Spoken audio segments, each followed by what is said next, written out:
Hello, everyone. Welcome back to the Hockey News Flyer Site podcast that we still don't have a name for. I don't know if we ever will. We don't need one. It's fine. Um, my name is Siobhan Nolan. I'm joined by my lovely, talented co-editor and co-host Max Miller, all the way from San Jose. Yeah, big Already day been here a in San busy Jose. morning for you, yeah. Yeah, a little bit Um, busy morning as I'm sure when we're filming this, it is the June 13th, the day the Sharks hired their 11th head coach in franchise history. So it's been a busy morning, but we still yeah, squeeze in some Flyers talk here.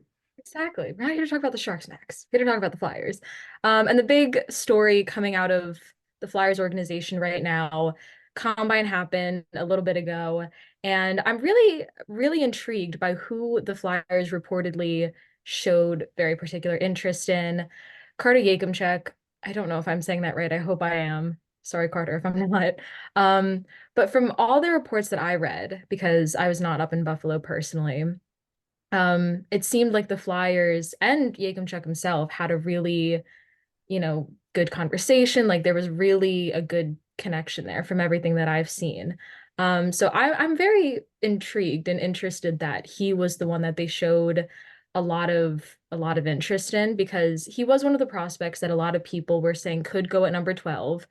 Obviously, after Macklin Celebrini, no one really knows who's going where. Um, but he was a possibility at 12.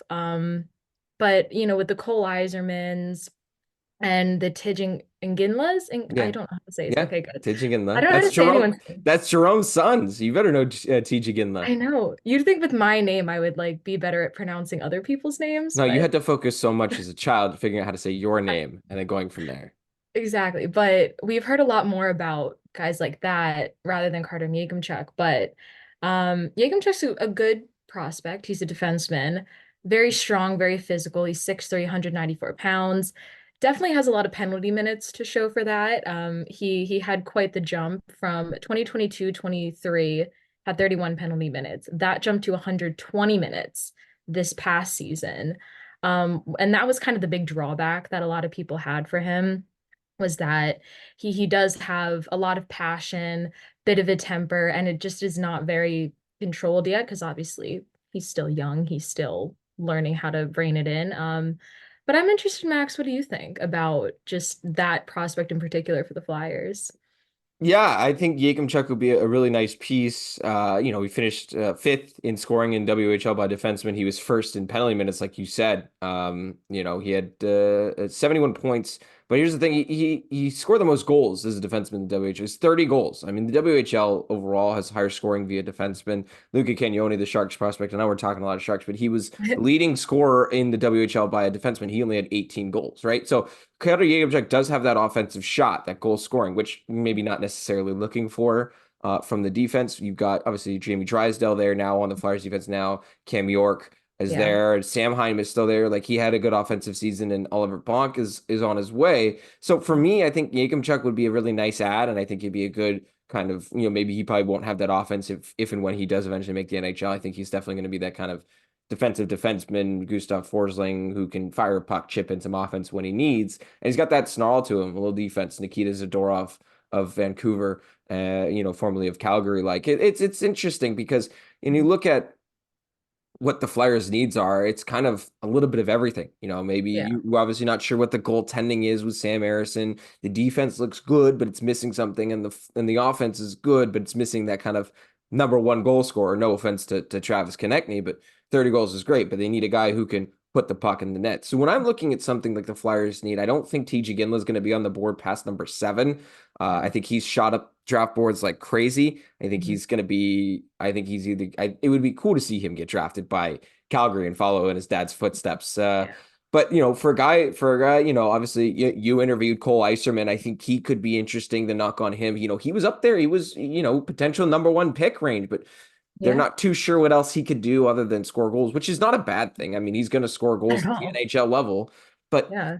somebody like Carter Yachimchuk is a good player. I just think there might be better value. And I think, if there's a player that is, technically rated higher or that the Flyers and specifically Danny Briere rates higher, I think in this situation, you take best player available regardless of position. So whether that's somebody like a Berkeley Catton or if it's Yeah. Yachimchuk, I think you're looking at from what this team needs, you just need at 12, best player available. Mhm. And my big concern was, and I like Carter Yachemchuk on paper, um, but the thing that caught my eye was a scout said that whatever team does draft him, the exact quote was he's going to need time, patience, and a long leash. And those are not things that John Tortorella has. Not that he'll obviously go straight into NHL, but however much longer Torts is here for, that's just not he doesn't have a long leash. And I don't know if that would necessarily be like when you have a player that specifically needs a lot of time, a lot of patience, a lot of grace room. I just don't know. I know the Flyers are building, and I know that, there is going to be that kind of period where everyone just needs to kind of like figure their stuff out. But I don't know if that's necessarily the kind of player that you want to bring in that is just not as developed in that sense to need that long of a leash because the Flyers defense, I don't think that's the biggest area of concern because there's a lot of great young defensive prospects. If we didn't have Jamie Drysdale or if we didn't have an Oliver Bonk, I could be a lot more on board with Yachemchuk, but we do have them. So Yachemchuk's a good prospect. I wouldn't be mad if they took him at 12. I just don't think he's the most like necessary addition to the team. Yeah, I would agree with you, and I think that's a good point, right? You look at the NHL roster, similar to what I said, they've got players that can do the job now and some prospects, and I don't believe that he's a high enough prospect to warrant picking him and expecting too much. Now, I do want to say this about the time. I think when it comes to giving him time, I think by the time he's ready to jump into the NHL, I don't know if Torch will still be around. That's Yeah. just feeling for me. And I think Tortorella, a lot of people say, he doesn't do a good job giving prospects time. He does. Hmm. And as a defenseman, you need a lot more prospect time, awaiting time, because there's just so much to learn as a defense. And Hmm. so Tortorella can unlock that defensive potential.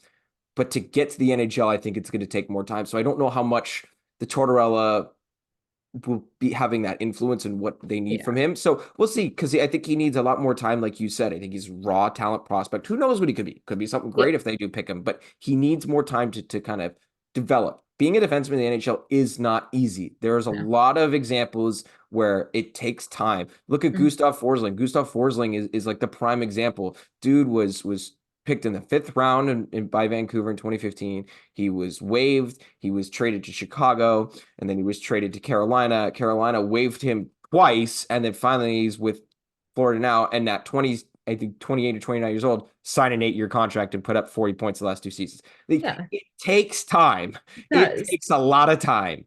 It does. And again, I think because they're moving in such a young direction, the defense is kind of the one area of the Flyers where, they're still building that young defensive core. The forwards, I mean, they have enough. They're fine. But right now it's really only like Cam York, Jimmy Drysdale, Igor Zamula who are considered in that young core that they're trying to move in. Briere said that Eric Johnson could potentially come back to have a veteran presence. I think Mark Stahl is pretty much like Yeah. he's gone. Um, I'm surprised he hasn't announced retirement yet. No, I'm not yeah. necessarily like too crazy surprised about it, but I would see that close to being on the board here. Yeah, and obviously Nick Seeler is still going to be with the defense for a little bit, because he just signed that new deal this season. So again, I don't think Yachemchuk is the most necessary, but I'm not mad if they take him at 12. I am very particular to Cole Iserman, not just because I interviewed him, but I know the whole concern about him is that he can only score goals and, some people think that he can't really do much else. I don't think that's necessarily true. Well, And if let me jump in here quickly. I just, I think that's his primary thing. And I think, yeah. what else is he going to do on the ice? Is he going to do things well? Yes, he might be able to hold his own, but what is he going to provide for you that's going to give you, like when you get a top pick, Mhm. Eichmann was projected in that top three picks. I mean, he start the year, he was top two pick. I mean, he was right there with Yeah. Celebrini. But when you look at him a little bit deeper and you see the goal scoring, okay, is he gonna kill penalties? No. Is he gonna be on the power play? Yes. Is he gonna play on the top line? Maybe, maybe not. Is Mhm. he gonna influence the game on an offensive level, take over? Not really. He's gonna be more of that support goal scorer player. So there's kind of that, not necessarily a knock on him. It's just you may not be bad at those other things, but it's like, okay, if you're using that high of a pick, you want a guy who's got more of a well-rounded game. Yeah, and obviously it is a risk. But knowing Danny Briere, he's not afraid to take a risk. So I wouldn't be surprised if he goes either way. I didn't hear a lot of Iserman and the Flyers talking at the combine. That doesn't mean that they didn't. It's just not something that I really saw a lot of. Um, but again, it's very much the kind of draft where after Macklin Celebrini at number one, no one's really sure who's going to go where. Yeah. It's really I'm really excited to watch it and see what happens and what the Flyers decide to do.